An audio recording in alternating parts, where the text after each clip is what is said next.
শুধু দর্শক মন্ডলী, নিউ ভিউয়ের দর্শক যারা এই চ্যানেলটি দেখেন তাদেরকে স্বাগত।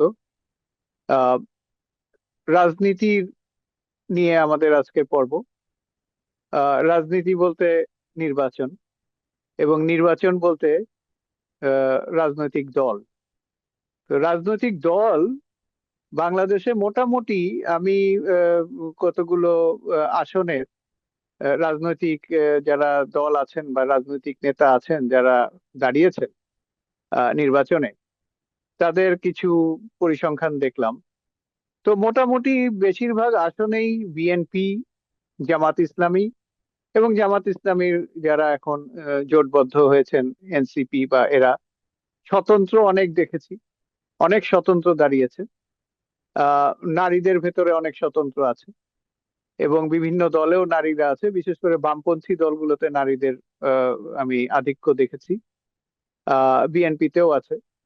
আহ, কিন্তু সবচেয়ে ইম্পর্টেন্ট বিষয় হচ্ছে জামাত ইসলামীতে কোনো নারী নেই, কোনো আহ, নেত্রী নেই যারা এমপি পদে দাঁড়াচ্ছেন, একজনও নেই, নট এ সিঙ্গেল পার্সন। তো আহ, ইয়েতে আমরা জানি যে জামাত ইসলামী সবসময় নারীদেরকে অন্য চোখে দেখে, এবং সেটা এবার প্রমাণ করে দিলেন জামাত ইসলামের আমির ডক্টর শফিক আল জাজিরা একটা ইন্টারভিউতে। উনি প্রমাণ করে দিলেন এবং উনি বললেন যে বাংলাদেশের ওনাদের নারী নেতৃত্ব, অর্থাৎ জামাতের আমির কোনো নারী কখনো হতে পারবে না। এই প্রসঙ্গে উনি যেটা বললেন সেটা হচ্ছে যে নারীরা, আহ আল্লাহ তাআলা বলে দিয়েছেন, সম্ভবত কোরআন শরীফেই বলে দিয়েছেন যে নারীরা নেতৃত্বে যেতে পারবে না, পুরুষরাই তাদের পরিচালিত করবে। এবং আশ্চর্যজনক ভাবে জামাতের যারা নারী নেত্রী রয়েছেন তারা এটাকে খুব সমর্থন করছেন এবং সেটাকে মেনে নিয়েছেন, তারা বলছেন। তো দুঃখজনক এবং দুর্ভাগ্যজনক যে আমাদের দেশের, যেখানে তারেক রহমান প্রথম এসেই একটা কথা বলেছিলেন, বিএনপি নেতা তারেক রহমান লন্ডন থেকে এসেই ওনার যেই সমাবেশ হলো সেখানে বলেছিলেন যে বাংলাদেশে এখন হয়তো নারীদের সংখ্যা পুরুষদের থেকে বেশি। তো 50% of the population, more than 50% of the population কে যদি এভাবে চিন্তা করা হয়, এবং এটা বলতে যে জাস্টিফাই করেছেন জামাতের আমির যে কোন দেশে নারী নেতৃত্ব আছে, দেখান কোন দেশে আছে, কোথাও তো নাই, স্টেটে নেই। অথচ তিনি 30 বছর ধরে শেখ হাসিনা এবং খালেদা জিয়ার আন্ডারেই রাজনীতি করে গেছে, তখন কিছু হয়নি। যেমন এটা ওই যে আমরা জানি যে তেঁতুল হুজুর বলা হয়, যিনি যার নারীদের দেখলে নাকি জিভ দিয়ে লাল পড়ে বা তেঁতুলের মতো একটা অবস্থা হয়। তো উনি যেটা বলেছিলেন, তো মানে ওটাতে আরো মানে কি বলে খারাপ ভাবে বলেছেন। উনিও কিন্তু শেখ হাসিনাকে কাউমি কি বলে, উম, কাউমি দের একটা কি শব্দ জানি বলে, সেটা তো ভুলে গেলাম। তো ওইভাবে উনি তাকে বিশ্লেষণ করেছেন এবং তাকে প্রেইজ করেছেন। এখন ব্যাপার হলো যে জামাত ইসলামী নারী বিদ্বেষী বলবো না, নারীদের নিয়ে তারা চিন্তা ভাবনা করে, কিন্তু সেটা নেতৃত্বে পর্যায়ে না। তারা ওই সেই ইসলামিক ধোয়া তুলে, যেখানে ইসলামে আমার জানা মতে ইসলামে নারী পুরুষকে সমান দেওয়া হয়েছে, যদিও কিছু কিছু জায়গায় আছে যে আহ বিচারের ক্ষেত্রে, যে সাক্ষীর ক্ষেত্রে একটা পুরুষ সমান দুইটা নারী। এটা ভারতবর্ষে অনেক আগেই এই জিনিসটাকে অবাঞ্ছিত ঘোষণা করেছে এখানকার সুলতানরা। যেমন রাজিয়া সুলতানা বা সুলতানা রাজিয়া, ও ওনার ওনার ক্ষেত্রে ঘটনাটা ঘটেছিল। উনি চাঁদ দেখেছিলেন এবং এসে দাবি করেছিলেন চাঁদ দেখার জন্য যেই টাকা পয়সা দিত ওই সময় সুলতান, তো উনি দাবি করেছিলেন ওনার বাবার কাছে। কিন্তু এটা একটা বিরাট প্রবলেম তৈরি হলো যে না, উনি একা দেখলে হবে না, দুইজন নারী মিলে দেখতে হবে, তাহলে প্রথম বলা যাবে, একা দেখলে হবে না। এটা নিয়ে অনেক কথাবার্তা হয়েছে এবং পরে এটাকে আহ অবাঞ্ছিত ঘোষণা করা হয়েছে যে না, নারী একা দেখলেও হবে। তো এগুলো অনেক আগে সলভ। কিন্তু এখন আবার নতুন করে ইসলামে নারীরা উপরে উঠতে পারবে না বা নারীরা নেতৃত্বে যেতে পারবে না, এবং হাস্যকরজনক ভাবে যেখানে নাকি দুইজন নারী নেত্রী বাংলাদেশ স্বাধীনতার পরে, দুইজন নারী নেত্রী বাংলাদেশকে 91 থেকে শুরু করে এই 2026 পর্যন্ত বা 25 পর্যন্ত দুইজন নারী নেত্রী বাংলাদেশকে নেতৃত্ব দিয়ে গেছেন। ভালো খারাপ সেটা বলছি না, কিন্তু দিয়ে গেছেন, এবং ওনারা তাদের আন্ডারেই কাজ করে গেছেন। তো কতটা মানে জামাত ইসলামীর প্রবলেমটা হচ্ছে কি, ওনারা কতটা যে আহ ঠিক কথা বলবেন, কতটা ধর্মীয় থাকবেন, কতটা ধর্মের বাইরে যাবেন, এটাই ওনারা ডিসাইড করতে পারছেন। ওনাদের একই অবস্থা হয়েছিল 71 সালে। ওনারা কি দেশের পক্ষে থাকবেন না বিপক্ষে থাকবেন, এগুলোই ডিসাইড করতে পারেন না। ওনারা কিছুই ডিসাইড করতে পারেন না। ওনাদের কথাবার্তার কোনো মিল নাই, এখন এই কথা বলছে তো তখন ওই কথা বলছে। যেমন ওনাদের একটা জায়গায় বলেছে, ওনাদের ইশতেহারের একটা জায়গায় পয়েন্ট, ওনাদের ইশতেহারটাও খুব অদ্ভুত, খুবই সুপারফিশিয়াস ইশতেহার। ইশতেহার মানে অনেক কিছু করে দিবে, মানে অনেক বড় বড় ব্যাপার, কিন্তু কোনো কংক্রিট ব্যাপার না। যদিও ওনারা বলেছে যে অনেক পৃষ্ঠা আছে, এখানে আমাদের ইমপ্লিমেন্টেশন প্ল্যান আছে, কিভাবে করব না করব সেগুলো মিডিয়াতে দেওয়া যাবে, দেখা যাক সেখানে কি হয়। কিন্তু আমার একটা পয়েন্ট হচ্ছে, ওখানে ওনারা বলেছে যে নারীরা একটা সিটিজেন হিসাবে, বাংলাদেশের সিটিজেন বা নাগরিক হিসাবে সমস্ত অধিকার পাবে। তো বাংলাদেশের নাগরিক হিসাবে কোথায় আছে যে একটা দলের, রাজনৈতিক দলের নেতৃত্বের অধিকার বাংলাদেশের কোনো নারী নাগরিক পাবে না? কোথায় আছে যে দেশের সর্বপ্রধান হতে পারবে না? কোথায় আছে এগুলো?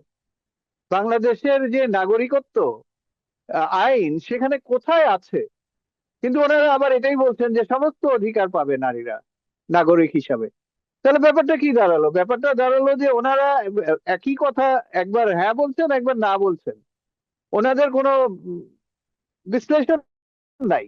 ওনারা নিজেদের অনেক পণ্ডিত মনে করেন। ওনারা বলতে চান ওনারা সবচেয়ে বেশি শিক্ষিত লোকজন ওনাদের দলে আছে, বা শিক্ষিত সমস্ত ছাত্র যারা আছে তারা ওনাদের দলে আছে।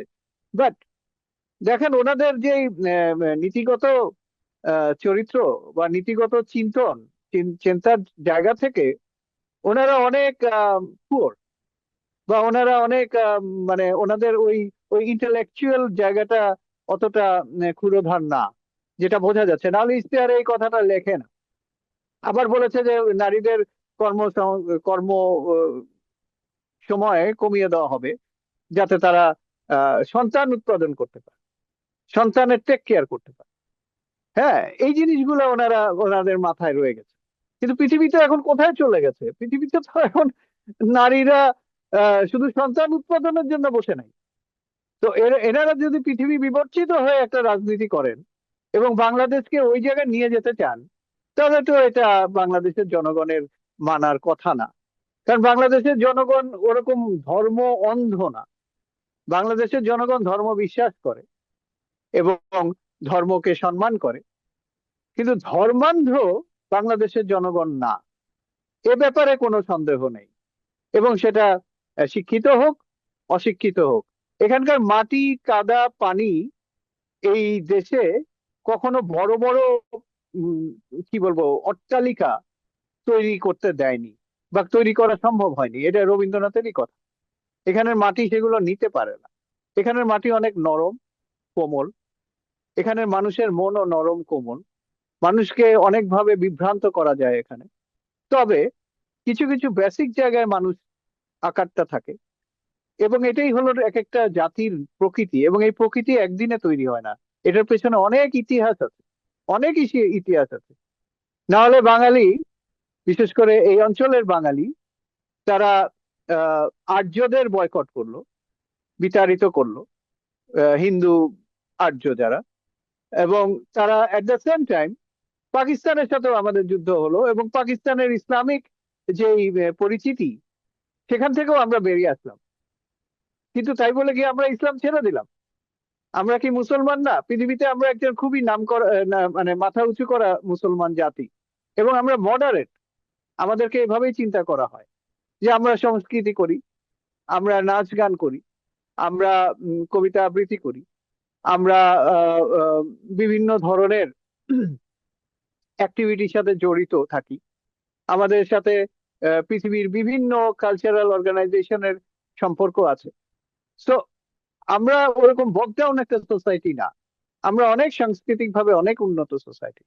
যেমন এরা একটা জায়গায় করা শুরু করলো যখন হাদি মারা গেল, তখন আসল ইস্যুটা বাদ দিয়ে তারা সাংস্কৃতিক যে ইনস্টিটিউশন গুলো আছে সেগুলোকে অ্যাটাক করলো, এবং তারা বললো যে এরা আহ, ভারতীয় সংস্কৃতি এখানে নিয়ে আসছে। আমার কথা হচ্ছে এরা তো বাংলায় কথা বলে, এবং আপনি যিনি জামাতে ইসলামী আপনিও তো আরবিতে কথা বলছেন না বা উর্দুতে কথা বলছেন না, আপনিও বাংলায় কথা বলছেন। আপনারা রবীন্দ্রনাথকে একটা এনিমি তৈরি করে দিলেন, অথচ রবীন্দ্রনাথ তো বাঙালি। রবীন্দ্রনাথ তাহলে কি আমরা বাঙালিত্ব থেকে সরে যাব? সেটা তো সম্ভব না। বাঙালি তো প্রকৃতি থেকে তৈরি হয়েছে, আর ধর্মটা তো ইম্পোজ করা হয়েছে, বিভিন্ন রাজ্য শাসনের মাধ্যমে ইম্পোজ করা হয়েছে। যদিও এখানে ইসলামিক যারা ট্রেডার ছিল, অ্যারাবিয়ান ট্রেডাররা ইসলামের অনেক আগে থেকেই এখানে আসতো, এবং অ্যারাবিয়ান ট্রেডাররা মূর্তি পূজক ছিল, তারা একেশ্বরবাদী ছিল না। পরবর্তীতে আহ, নবী করিম রসুল্লাহ ওনার আসার পরে এটা বদলেছে। তো এখন আমরা যদি ইতিহাস ভুলে যাই এবং তারপরে যদি আমাদের নিজস্ব প্রকৃতি ভুলে যাই, তাহলে তো এটা বিপজ্জনক। এবং জামাত ইসলামী যে কাজটা করছে, গ্র্যাজুয়ালি গ্র্যাজুয়ালি যত দিন যাচ্ছে, যত তাদের সাপোর্ট বাড়ছে, তত তারা কট্টরপন্থীর দিকে চলে যাচ্ছে, তত তারা একটা জায়গায় তারা সবসময় মানে ধর্ম বলতে তারা নারীদেরকে অ্যাটাক করা, এই জিনিসটার দিকে চলে যাচ্ছে। এবং নেতারা যদি এগুলো বলে, একজন তো বললেনই, তাদের এক এমপি ক্যান্ডিডেট তো বললেনই যে ঢাকা বিশ্ববিদ্যালয়ের নারীদের ব্যাপারে কটূক্তি করলেন। তো যদিও তারা এটা ব্যবস্থা নিয়েছে জামাত ইসলামী, কিন্তু ব্যবস্থা নিলে কি হবে? এটা তো মানে তাদের মজ্জাগত, তাদের শিক্ষাগত। শুধু বড় বড় ইঞ্জিনিয়ার ডাক্তার হলে যে কনজারভেটিভ বা মানে গোঁড়ামি থেকে মুক্তি পায় মানুষ, তা না। কি শিক্ষা, এই পুঁথিগত শিক্ষায় গোঁড়ামি থেকে মুক্তি হয় না। দুঃখজনক ভাবে বলতে হয় যে জামাত ইসলামী এ দেশেরই নাগরিক, এ দেশের মাটি পানি দিয়েই তারা বেড়ে বেড়ে উঠেছে। কিন্তু তাদের যে পলিটিক্যাল আইডিওলজি, যে ধর্মভিত্তিক আইডিওলজি, ধর্ম ব্যবসা, ধর্মকে কেন্দ্র করে রাজনীতি, এর কারণে তাদের যারা ইন্টেলেকচুয়াল আছে, তাদের যারা সুস্থ চিন্তার লোকজন আছে, তাদের মাথাও বিকৃত হয়ে যাচ্ছে, তাদেরকেও কিছু মানে সুস্থ চিন্তা করতে পারছে না। তো এই জাতীয় রাজনীতি যদি হয়, তাহলে তো বাংলাদেশের জন্য দুঃখজনক। এবং আমরা দেখেছি যে বিএনপি, এই হিসাবে বলতে গেলে বিএনপি অনেক মডারেট, তারা ধর্ম নিয়ে ওইভাবে বাড়াবাড়ি করে না। এর আগেও তারা পাওয়ারে এসেছে কিন্তু বাড়াবাড়ি করে নাই। এবং জামাত ইসলাম যদি মনে করে ধর্মকে পুঁজি করে তারা এবার পার পেয়ে যাবে, তাহলে ভুল করবে প্রথম কথা। তার কারণ হচ্ছে যতবারই জামাত ইসলাম যেভাবেই ইলেকশন করুক না কেন, বিএনপির ঘাড়ে চেপেই তাদের ভোটগুলো এসেছে, তাদের আসনগুলোও এসেছে। এবং তারা যখন বলে যে কৃষি মন্ত্রণালয় এবং সমাজ কল্যাণ মন্ত্রণালয়ে তারা মিনিস্টার ছিল বিএনপি সময় এক সময়, এবং সেখানে কোনো রকম কোনো দুর্নীতি হয় না, কিছু হয় না, এগুলো বোগাস কথাবার্তা। এখন এগুলো সব স্ট্যাটিস্টিক্স পাওয়া যাচ্ছে, এগুলো বোগাস কথাবার্তা, খুব একটা বেশি উন্নত হয় নাই, বরঞ্চ পরবর্তীতে বিভিন্ন পলিসিতে উন্নত হয়েছে। তো এখন আপনি যদি আম, আল্লাহর আইন করেন, তাহলে গণতন্ত্র কিভাবে চলে? আল্লাহর আইন তো গণতন্ত্রের সাথে চলে না। গণতন্ত্র হচ্ছে জনগণের আইন, গণতন্ত্র হচ্ছে মানুষের আইন। আপনি যদি আল্লাহর আইনকে নিয়ে আসেন এখানে, তাহলে সেটার সাথে এটা তো সংঘর্ষিক। আপনি ডেমোক্রেসিও করবেন, গণতান্ত্রিক কথাও বলবেন, আবার আল্লাহর আইনও বলবেন। এটা তো আসলে চলে না। এজন্য সারা পৃথিবীতেই এই কি বলে ধর্মকে আলাদা করে দেওয়া হয়েছে, যে তোমাদের শাসন আর করার দরকার নেই, অনেক করেছো, অনেক শোষণ করেছো, শাসন করেছে। এবং ধর্মটা তো আসলে রাজনৈতিক ভাবে ব্যবহৃত হয়, এটা একটা অস্ত্র। এটা এমন একটা অস্ত্র, যে অস্ত্র মানে যেটাকে বলে ঢাল নাই তলোয়ার নাই। আমরা বলি নিধিরাম সর্দার, মানে আসলে এটা নিধিরাম সর্দার, মানে এর কোনো ঢাল তলোয়ার লাগে না। এটা শুধু কিছু ভয় দেখিয়ে, কিছু ধর্মের কথা বলে, নীতি নৈতিকতার কথা বলে ভয় পাইয়ে মানুষকে, যেমন তারা বেহেস্তের কথা বলছে যে তোমাদের বেহেস্তের চাবি দিয়ে দিব, বেহেস্তে দিয়ে দিব। আবার অনেকে বলে যে হ্যাঁ মির্জা ফখরুল তো বলেছেন বেহেস্তে, কিন্তু মির্জা ফখরুলের বেহেস্তের কথাটা কিন্তু আলাদা। উনি বলেছেন মেয়েদের সাথে ভালো ব্যবহার করো, সেটা তোমাকে বেহেশতে নিবে। ওইখানে এলাকায় ভোট দিয়ে বেহেশতে যেতে পারবে না। তো এই বেহেশতি চাবিকাঠি তো কি বলে ক্যাথলিকরা করেছিল, যেটা মার্টিন লুথার কিং না, আমেরিকান মার্টিন লুথার কিং না, আই হ্যাভ এ ড্রিম ওই কিং না। মার্টিন লুথার উনি ধর্ম প্রচারক ছিলেন, উনিও ক্যাথলিক ছিলেন, কিন্তু উনি পরে সেটা প্রোটেস্ট করলেন যে ওরা বেহেশতের টিকিট বিক্রি করছে। এবং তারপরে প্রোটেস্টান্ট যেই ধর্মটা আসলো খ্রিস্টানিটিতে, যেটা পরে ব্রিটিশরা সেটাকে পিক আপ করলো, এবং সেটাও রাজনৈতিক কারণে। তো সেই সেই কারণে দেখা গেল যে ধর্ম দিয়ে আসলে রাজনৈতিক ভাবে সুস্থ পরিচালনা সম্ভব না দেশ বা জাতি। তো আমি এটা বলেই শেষ করব যে আমাদের ইলেকশন চলে আসছে, মানুষ ডিসাইড করবে কাকে ভোট দিবে না দিবে। তো আমার কথা হচ্ছে যে অ্যাটলিস্ট এমন কাউকে ভোট দেন বা এমন জায়গায় যান যেখানে বাংলাদেশের প্রকৃতি, বাঙালিদের নেচার, সেটা ইন্ট্যাক্ট থাকে। এমন কিছু করা উচিত হবে না যে যেখানে ধর্মীয় ভাবে আমরা কুপমণ্ডকতার ভিতরে পড়ে যাব এবং সারা পৃথিবী থেকে বিচ্ছিন্ন হয়ে যাব, লাইক আফগানিস্তান, সারা পৃথিবী থেকে বিচ্ছিন্ন হয়ে যাওয়ার কথা। সবাইকে ধন্যবাদ।